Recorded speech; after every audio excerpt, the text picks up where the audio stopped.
Emmanuel, le gouvernement tente clairement une opération séduction auprès des chefs d'entreprise. Les ministres viennent en masse au Salon des entrepreneurs qui se tient aujourd'hui à Paris.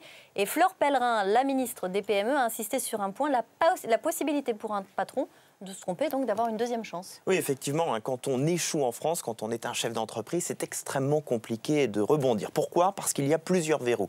Déjà, un verrou que l'on pourrait qualifier de culturel. L'échec est extrêmement mal perçu en France. Et puis surtout, il y a un verrou administratif. Ce verrou s'appelle le 0,40. Alors on pourrait dire, mais c'est quoi ce nom barbare ? Eh bien, c'est un indicateur de la Banque de France et cet indicateur recense les patrons qui ont déposé le bilan dans les 3 dernières années. Et les banques vont regarder cet indicateur et bien souvent, si on a échoué en France, la banque dit, bah non, on ne va pas vous redonner une deuxième chance. Alors du coup, qu'est-ce qui va changer ?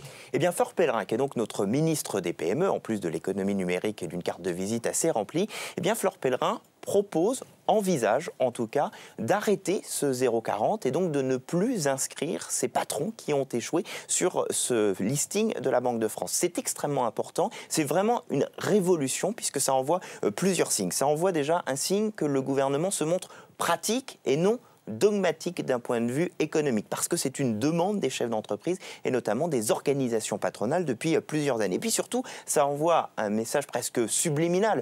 Échouer n'est plus une fin en soi, on peut rebondir. Fleur Pellerin le disait elle-même hier au micro de BFM Business. Échouer, c'est une opportunité, ça permet d'apprendre de ses erreurs. Alors est-ce que ça peut vraiment aider les chefs d'entreprise ? Alors pour le moment, c'est une annonce au milieu d'un discours qui a été fait hier au Salon des entrepreneurs.